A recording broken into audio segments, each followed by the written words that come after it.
Welcome to Destination Q. I'm Tommy the Butcher, Vin Picaro on the right side, Charlie Baldwin on the left side, and we are Wise Guys BBQ. We're here today in Plymouth, Massachusetts, where the Pilgrims landed in the year 1620 on the Mayflower. Hope you don't see any pilgrims It's today. now 2026, and we have just landed at Bark's BBQ. Let's go get it, baby. Come along with us. We're gonna head inside and we're gonna show you exactly why Bark's BBQ in Plymouth, Mass is worth the trip and the drive for your Destination Q. Pack up the family and get down here. Let's do it! All right, we're about to check out where all the action happens here at Bark BBQ. We're back in the prep area in the kitchen. We're gonna take a look at their setup. So, Sure. why don't you take us through it and All right. show us what you got? And So this is the meat guy station. This is the Smoker Southern Pride. Everyone asks me if this is all you got, but yeah, this is a beast. Whole lot we feed them in oak and sherry. oak and sherry you use? I use oak for brisket and pulled pork, and then for the ribs and the chickens in the daytime, I'll do oak cherry mince. So overnight we cook the brisket and pork from about 6 o'clock at night. I come in the morning, top them all, boil them out, let it go for after. Then I fire the ribs, fire on chickens, stuff like that. You take a look inside. Yeah, and this can definitely handle the volume you have right now. Yeah. Until such point when you grow, you're gonna have to. We manipulate, but we don't have people get mad. They'll say, "Oh, you ran out." So we don't run out. We sell out, You sell out. right? So Yeah. I got tired of trying to figure out what I need to make with leftovers. I just cut back. Right. That's why you won't see. We'll do chili. Before everything was from chili. Now it's just the brisket, like a lot of the trim, the burnt ends, and things like that from the brisket go on the chili, things like that. But And folks, Kurt was just mentioning about the aspect of not running out, selling out, and that's a good indication that they're doing things right. Now, you don't want to be selling out at mid-afternoon, Yeah. but if you're bringing that late into the evening, you're assured that you're getting fresh product every day. Yeah, You're not getting carried over product where they're reheating and holding it in warmers for an extended period of time. You're gonna get fresh barbecue day in and day out. So that's a great thing. So don't let the aspect of sold out be a negative. It's not a negative. It's actually a positive. because I got to stand right here and I got to look people in the eye. Yeah. And I'm serving them. We pull the pork to order. So it's I can tell if I use a reheat. Yep. If I'm using a reheat, sometimes I have to, and I can tell you. I'm not. She'll tell me. She goes, "You're not gonna," because I'm not covered it in sauce. Yeah. It's just a little bit. The We'd rather be out of it than serve. So you're really not doing any reheating here. It's No. all Right. you keep things, you hold it, right. but you're not reheating. No. Correct. Theory. Very interesting. theory. Yeah. I love it. It's a great. Right? Yeah. So this. So anyways, let's take a look at the beast. He called it the. Now, do you have a name? No name. Some of these places have a name. They I treat it know. very. So just this is just some jerk Wow. chickens. All the other chickens are out, and the ribs. I have a couple more ribs going. We got some. Did a couple beef ribs for a specific customer Holy tonight. smoke! And then there's the jerk chickens. It's a great item. It's probably one of our most popular selling item. It's really good. Now you got quite a story about the jerk Yeah. recipe. Tell us about that. So we were on vacation, and there was a jerk hut at the resort. And so one day they'd do pork, the next day they'd do chicken. Yep. So we'd go there every day, and I kept asking the guy for the recipe. He wouldn't give it to me. So I finally paid him, gave him some money. He wrote the recipe on a paper towel. I still have the paper towel, the recipe, but the recipe was based on it's more of like a Jamaican pesto almost. We rub up the meat with So it. it's a little bit thicker. Yeah, and then we serve it on the side along with it, because they serve the jerk with white bread, the jerk meat, and a thing of jerk sauce. Right. So you're doing a jerk with a split chicken. You're doing the jerk with wings as well. Yeah, Absolutely. I understand that's a hot item here at Yeah, Bark yeah. Barbecue. People The love jerk it. wings. Yeah. One of your winners. So. Yes, for sure. All right. And this is the back here. If you want to take a look Sure. out there, this is where the prep is. We make all our own sides and everything like that. I want a bigger back here. He's making a jerk now. But Hello there. yeah, Oh, great. How are you? the only thing we don't make our cookies. but we make everything else. All our dressings, Yep. for our slaw, for our potato salad, for our cowboy caviar, for our Caesar salad, potato tots, all the sauces, all of our The sauces. tater tot.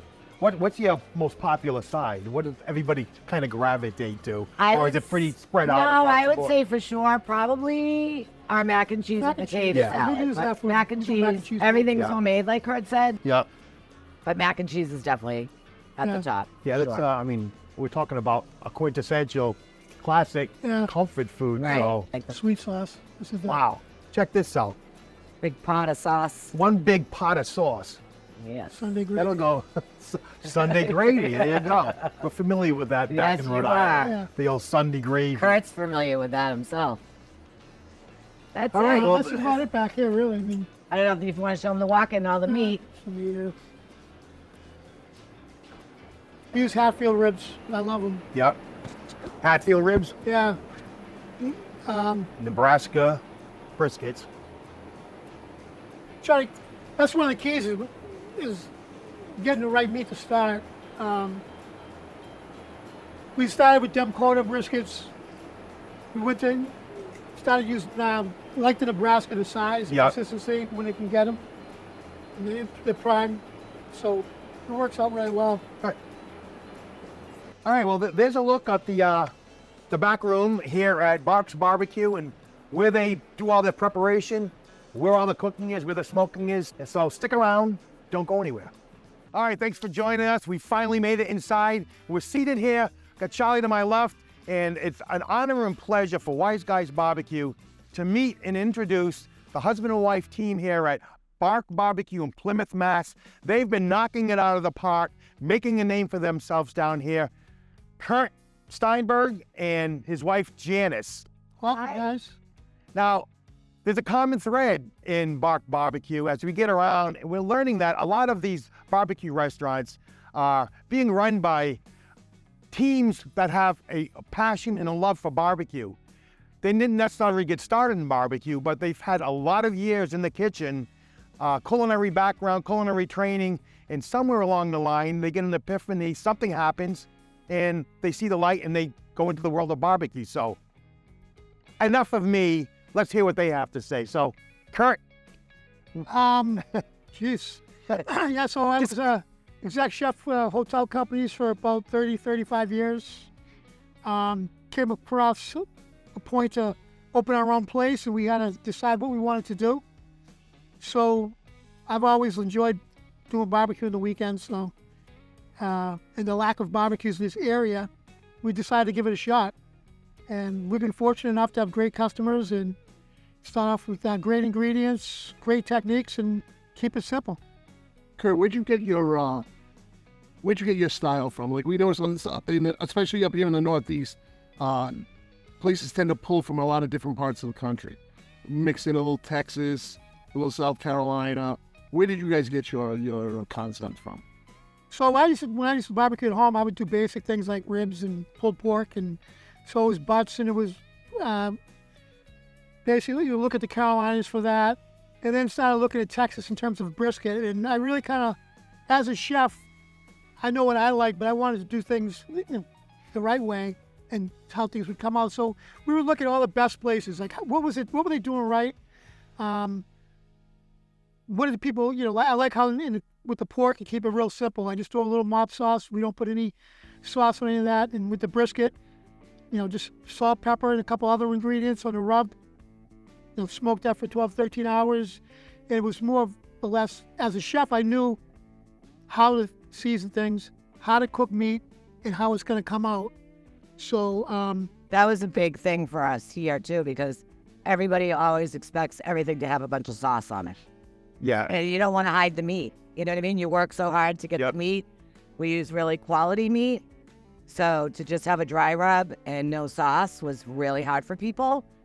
But now it's like the thing. Right. People love that. Oh, You yeah. know? and when we talk about the pulled pork, it's not sauce, it's seasoned. It's We seasoned. do a mop sauce with Right. a bunch of spices that I make. It's basically just vinegar. Vinegar. Right. What I really like is you're doing a Carolina style Correct. pork here. And Yes. That's something you don't see that often here in the Northeast. Yeah. Is the emphasis towards that lighter sauce, our vinegar-based sauce. It's one of our most popular sauces. Yeah, believe it or that's not. another thing to note. You mentioned the quality is brisket is a big draw, no matter where you go for barbecue. 100%. And what they're doing here, they're using prime brisket. You and I were talking back there by the smoke, and you kind of had an experimental period with your brisket and figuring out what exactly was best for you. Like I said, there'll be times I'll tell her, I said, oh, we're using choice, at the beginning when we first opened up, I can tell the difference, and people still say, oh, this tastes delicious, it's really good, it's juicy still. But I can see the difference in the, with the flat of the brisket when I cooked it. So it's worked for us, so we stick with it. I'll try and change it. I mean, consistency's big in anything, but I think in this type of situation with meat, you get what you pay for. You know what I mean? It's a lot of time to cook, and people say, oh, you can cook it for 20 hours and you're going to kill it. You can't kill it. You can still kill it.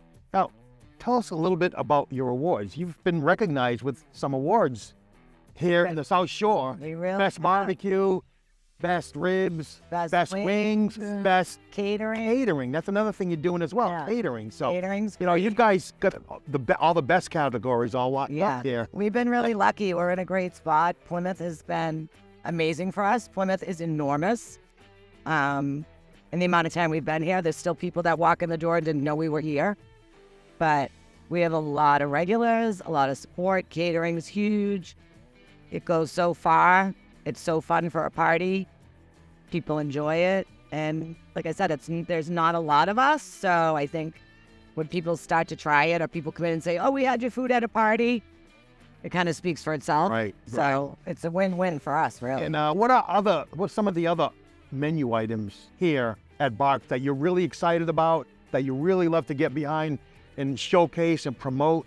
Kurt's experience as being a chef, and culinary-wise, we do have specials every day that are on our board, and we definitely have some favorites. Bark-strami, which he makes in-house, is definitely one of the most popular. And it's a pastrami. It's a pastrami. Cure the brisket, Cures the brisket. then season up, smoke it, and then we steam it.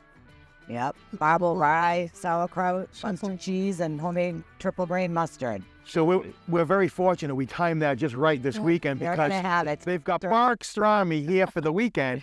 Another award I've seen you've been recognized for were your beans, best beans. Now, how do you do that? It was a long time. I mean, was it a long time ago? It was. I mean, Boston baked beans. Or if you're up here in the Boston area and you're recognized for your beans, man, you're doing something right. Yeah, that was the Travis Roy Foundation. Yeah. And my boss put it on me about 2 days before the No event. kidding. So we did it, and it worked out well. Travis Roy, hockey player. Hockey player. Yeah. Really? Yeah. Yes. See you later. For VU recently passed, but he was in that foundation and he won. He was voted best beans of Boston. Yeah. Outstanding. Wow. So we brought Boston baked beans to barbecue. Everybody's like, they're not barbecue beans? I'm like, we're in Boston. Right. Yeah. Keep Trying it to mix simple, it up. right? Even with our sausages, we said, we're in this area, there's a lot of Portuguese and Italian, so we said, we weren't going to do like a Texas-style sausage. So I said, you know what? We tried some other ones. We went with the spicy Italian sausage from a local company that people love it. They love it. Same with we did the Boston baked beans. So we kind of throw a couple curveballs. Well, mesh. Confusion cuisine, I was talking to Jazz. Looking at the menu, we always look for stuff that's a little out of the ordinary because a lot, everybody does, your pulled pork and your brisket. Right. So I saw the cowboy caviar up there, and it wasn't what I thought it was going to be. What's the cowboy caviar? So cowboy caviar is tomato, red onion, corn, black-eyed peas, black beans, and cilantro, and a little vinaigrette, and we put it on top of a salad. Okay. And then you can have meat on top of that, and Which take level it off. idea? Actually, a friend of ours served it at a party I was at with chips, and I thought it was delicious. And when we were thinking of salads to offer here, I loved the name of it, which I thought was great for a barbecue type of situation, and just the ingredients. And it's one of our most popular things. Yeah, it's really funny. Yeah, very cool. All right, so we're going to get back in the kitchen. We want to see how what goes on back there and how they deliver the delicious food. And we're really excited to see some of the plating. So stay tuned. We'll be right back. Don't go anywhere. Now this is going to be a special treat. Bark-strami. Their take on pastrami. Basically a cured brisket then smoked off till it's absolutely tender. Looks like we got some rye bread. This happens every House-made mustard. Oh, man.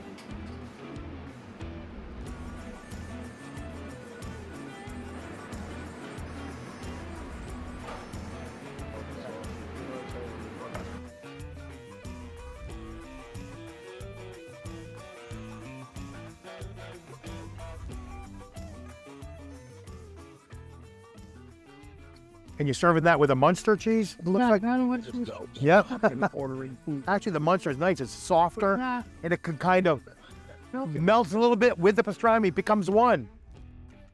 The Swiss tends to kind of like resist Yeah, yeah. going down that route. No, I love the idea. All right, some prime brisket. This is the star of the show, wherever you go. And what's special about here at Bark? It's prime, USDA prime brisket. Let's give that carved up and wow. Oh, yes. Here we go. Nice. I'm going to quote you. You said it once. You don't make burnt ends. The brisket makes the burnt ends. Yeah, that's a great quote. Famous. Famous quote. Because the burnt ends is actually on your menu. It's part of, it's an appetizer. So those must sell out Yeah. really, really quick. Because, folks, that's about all the burnt ends you get out of one brisket. So an entire brisket does not yield. That's probably 2 orders of burnt ends right there. So it's no wonder that they can run out pretty early. Look at that brisket. Beautiful. All right, folks, here we are. I haven't been on camera much. I've been letting my wise guys do all the talking. This has been great. Kurt and Janice, thank you again. This food looks amazing. We can't wait to taste it. This is the real deal. You guys got to see it. Everything back there is being made as we speak or has been made. They're ready, getting ready for their first service of the day, lunch. And we got a little bit of everything going on. All right. I got my weapons. You got your weapons? What are we thinking first? Look at this. I don't know where to begin. I'm going I to know, start. I'm going to start with some of these baked beans because they're award winning. Might as well get my hands dirty quick. Well, I'm doing the prime brisket. Tenderism. Oh yeah, the tenderism right there. You guys saw that, right? Look at this. That brisket is dead on. Folks, food's tremendous. This needs to be your destination queue. Pack up the family, get them in the car, get out here to Plymouth, Mass. Taste some of this Bark BBQ. Order it before it sells out because this food is not going to hang around. Please also don't forget, like and subscribe. Your friends need to know about this place. Please ring that bell. Hope you enjoyed this episode. What do you think, guys? Amazing. Get down here and try this stuff. These guys are blowing it out of the park. Plymouth, Massachusetts, Bark BBQ. Get here.